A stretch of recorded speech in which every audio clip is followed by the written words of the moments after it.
This update from Ukraine's Moldovan border.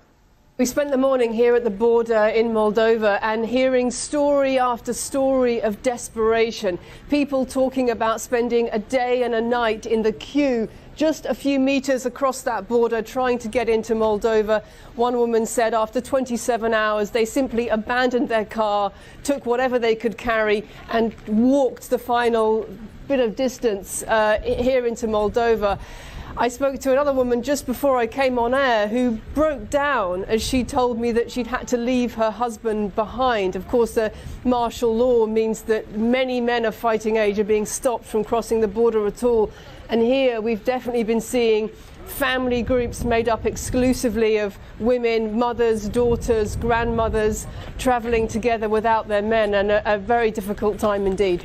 Yeah, Lucy, clearly very heartbreaking when we see those images of children and women having to say goodbye to their husbands, to their fathers, to their brothers and all the men, because of course men between the ages of 18 and 16 have been asked to stay behind and fight.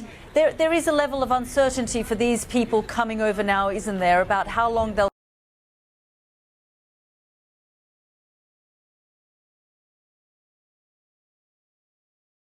stay and whether they'll be able to go back in the near future.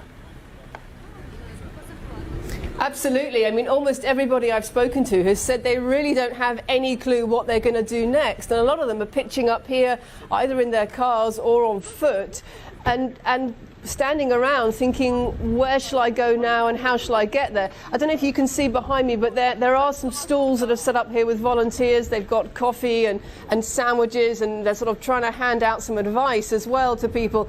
And I think you heard from the Polish border, local people turning up on spec to try and offer lifts, to try and take people wherever they need to go. The same thing is happening here. Local people really supportive of the Ukrainians who are coming over.